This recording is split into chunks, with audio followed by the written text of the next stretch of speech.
अब ये वाली मिस्टेक जो मैं बताने जा रहा हूँ आपको, ये हमारे इंडिया पाकिस्तान में तो खैर बहुत ही ज़्यादा होती है। लोग करते क्या है कि वो धर्म को अपनी करेंसी के साथ, रुपया के साथ कन्वर्ट कर रहे होते हैं और देखते हैं कि यार ये हमारी सैलरी बन रही है। फॉर एग्ज़ाम्पल, मैं अभी पाकिस्तान में 70,000 रुपये कमा रहा हूँ महाना, या 1 लाख रुपये महाना कमा रहा हूँ, और मुझे यहाँ से 4,000 5,000 धर्म की ऑफ़र आ जाती है। और जब मैं उसको मल्टीप्लाई करता हूँ अपनी करेंसी के अंदर, तो मैं देखता हूँ यार 3 लाख पाकिस्तानी। मैं तो बोलूँगा यार खुशी का ठिकाना नहीं होगा। 3 लाख रुपए महीने के, जहाँ मैं 70-80 हज़ार महीने के कमा रहा हूँ, वहाँ एकदम से छक्का लग गया 3 लाख का।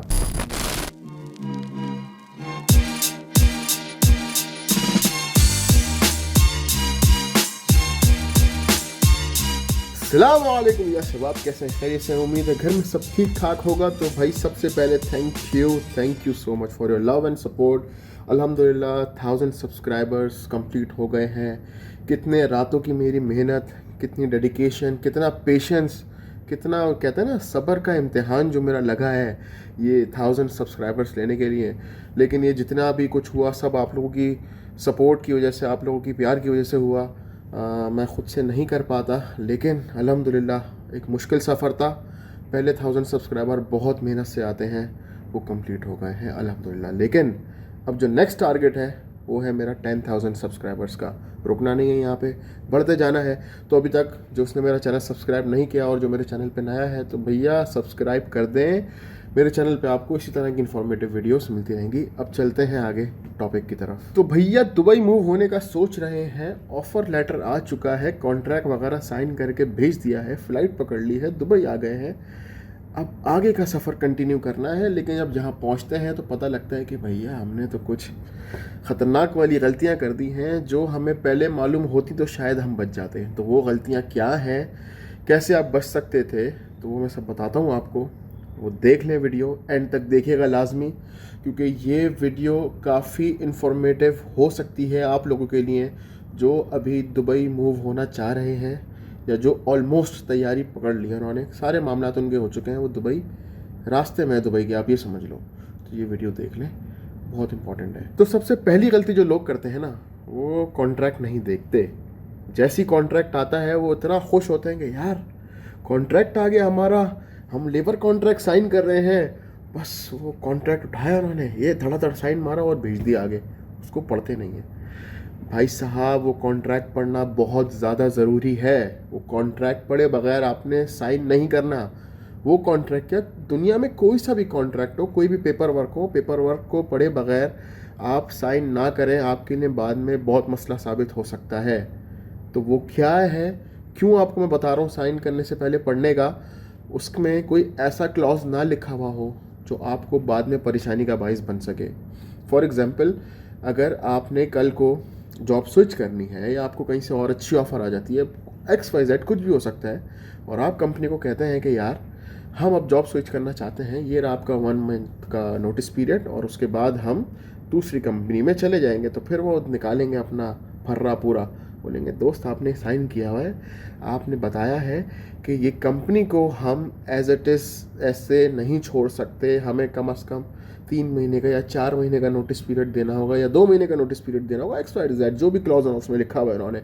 और फिर अगर हम जॉब छोड़ते हैं तो आपको वीज़ा की पेमेंट देनी पड़ेगी, जो हमने वीज़ा का ख़र्चा आपके ऊपर इन्वेस्ट किया है तो वो सब आपको देना पड़ेगा। तो ये सारी चीज़ें आपको पता लगती हैं बाद में, तो ये आपने पहले पढ़ लेनी है। ये ना हो कि बाद में यहाँ पे आके आप पढ़ रहे हो। तो ये सब पहले पढ़ के आइएगा और पढ़ने के बाद साइन कीजिएगा। और उस टाइम पे, जिस टाइम आपने साइन नहीं किया, तो उस टाइम आप उनसे नेगोशिएशन कर सकते हैं। आप उनको बोल सकते हैं कि यार ये वाला क्लॉज हमें हमारी समझ में नहीं आ रहा है, इसको आप एडिट कर दें, इसको चेंज कर दें, XYZ। तो उस टाइम आपके हाथ में होती है गेम। जब आप साइन कर देते हैं तो गेम आपके हाथ से निकल जाती है। उसके बाद जो लोग गलती करते हैं, वो कंपनी से ये नहीं पूछते कि इस कंपनी में हमारा ग्रोथ रेट क्या है। फॉर एग्ज़ाम्पल, आप किसी कंपनी में अपॉइंट होते हो, कोई कंपनी आपको अपॉइंट करती है, आप उनसे इंटरव्यू में अच्छे बच्चों की तरह सारे जो उनके सवाल आते हैं उनके जवाब दे के आके सब चीज़ें करके बैठ जाते हैं। और फिर जब कंपनी के पास से आपके पास ऑफ़र लेटर आता है, आप उसको साइन करके भेज देते हैं। भैया जब आप इंटरव्यू के टाइम पे होते हो तो आपको भी कंपनी से कुछ सवाल जवाब करने चाहिए, आपको पूछना चाहिए कि भाई मेरा इस कंपनी में ग्रोथ रेट क्या है, आज से 4 साल बाद, 5 साल बाद या 3 साल बाद मैं अपने आप को कहाँ देखता हूँ। फॉर एग्जाम्पल अगर आपकी हायरिंग हुई है, 4,000 आपकी सैलरी है, तो आप 4 साल बाद भी उसी 4,000 पे रहोगे। और फॉर एग्जाम्पल चलो आपकी इंक्रीमेंट लग रही है, इंक्रीमेंट हो रहा है, लेकिन आपकी जो पोजीशन है उसमें कुछ चेंजिंग आ रही है, यानी अभी आप इंडिविजुअल काम कर रहे हो, कल को आपका काम बढ़ता है तो आपके साथ लोग ज्वाइन करेंगे, आपकी टीम में लोग ऐड होंगे, आप किसी को लीड करोगे, तो वो सारा ग्रोथ रेट वगैरह ये सब आपने डिस्कस करना है इंटरव्यू के टाइम पे कि मैं अपने आप को कहाँ देख रहा हूँ आज से 4-5 साल के बाद। तो लोग ये नहीं पूछते। होता क्या है कि वो किसी भी कंपनी में जॉब सर्च करके XYZ उनको अपॉइंट कर लिया जाता है, तो जब वहाँ पर जब वो पहुँचते हैं तो 2 साल लगा दें, 3 साल लगा दें, 4 साल लगा दें, वो एक ही जगह पे फिक्स होते हैं, उनकी ना ग्रोथ हो रही होती है, ना उनके इंक्रीमेंट्स लग रहे होते हैं, कुछ भी नहीं होता उनके साथ। फिर आखिर में होता क्या है कि भाई वो बोलते हैं कि यार बस अब हम थक गए, हम नहीं कर सकते काम यहाँ पे, वो जाते हैं वापस अपने मुल्क। तो भाई ग्रोथ रेट चेक करें कि कंपनी आपको ग्रो कर भी रही है कि नहीं कर रही, उसके हिसाब से फिर आप देखें कि आपने उस कंपनी में कब तक टिकना है। नहीं तो फिर आपने जॉब स्विच करनी पड़ेगी, लेकिन जॉब स्विच करने के लिए ऑब्वियसली वही, अगर आपने वो पहला वाला पॉइंट जो मैंने बताया आपको कॉन्ट्रैक्ट रीड कर लिया होगा तो शायद आप यहाँ पे जॉब स्विच कर सकते हैं। कॉन्ट्रैक्ट रीड नहीं किया होगा तो फिर आप उस कंपनी के साथ एटलीस्ट 2 साल तक तो फिक्स है, आप इधर उधर नहीं भाग सकते।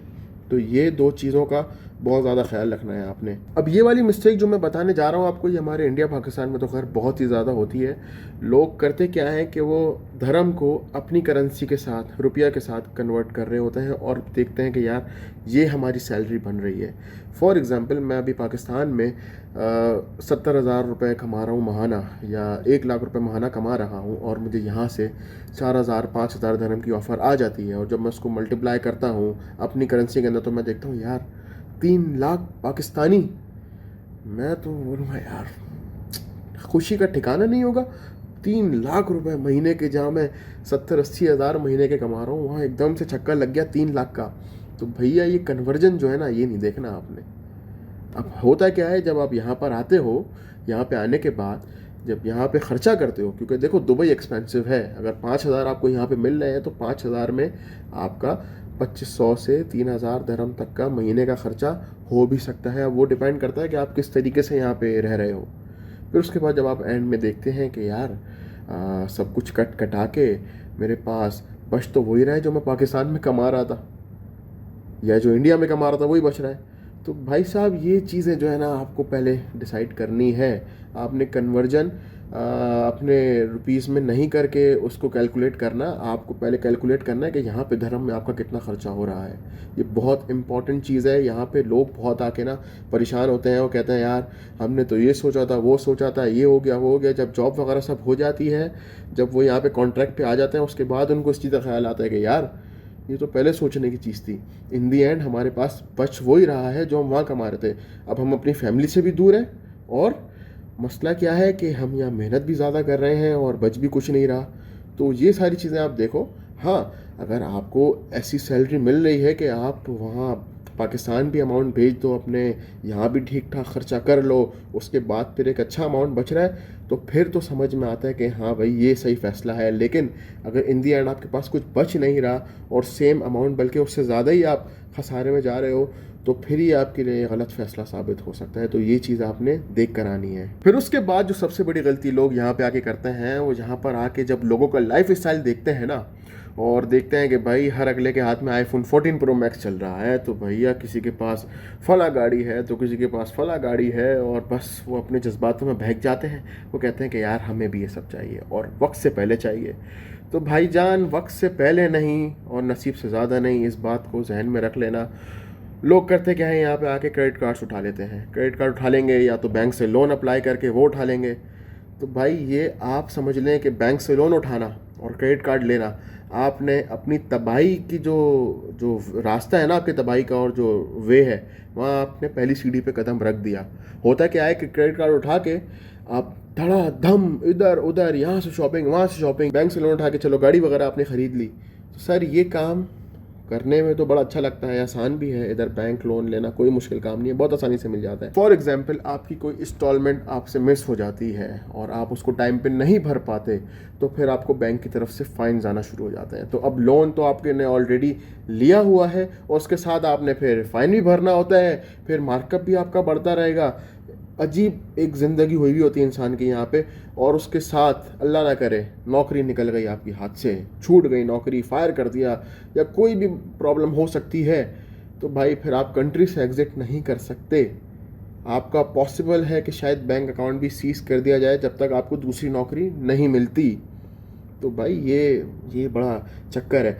फिर अगर आपका लोन का अमाउंट इतना ज़्यादा है कि आप वो पे नहीं कर पाते, तो फिर आप बैंकक्रप्ट हो जाते हो। जब बैंकक्रप्ट हो जाते हो तो फिर आप दुबई में, मिडिल ईस्ट में, बल्कि शायद गल्फ रीजन के अंदर वापस कदम नहीं रख सकते। आप ताहयात ज़िंदगी भर के लिए बैन हो जाते हैं यहाँ पे। तो ये एक बड़ा मसला है। इसीलिए कह रहा हूँ कि शुरुआत में कोशिश करें कि ये बैंक लोन्स के चक्कर में ना पड़ें। जिस हिसाब से आप ख़र्चा मैनेज कर सकते हैं अपनी सैलरी में, उसको मैनेज करने की कोशिश करें। और जब थोड़ा स्टेबल हो जाए, बाद में समझ जाए कि यार चलो मैं इतना लोन उठाता हूँ इतने स्पेसिफिक टाइम के लिए, वो चीज़ समझ में आती है। लेकिन शुरुआत में ना पड़े तो बहुत बेहतर है आपके लिए। आखिरी बात जो मैं आपसे करने जा रहा हूँ वो ये है कि भाई दुबई विदाउट प्लान नहीं आना है आपने।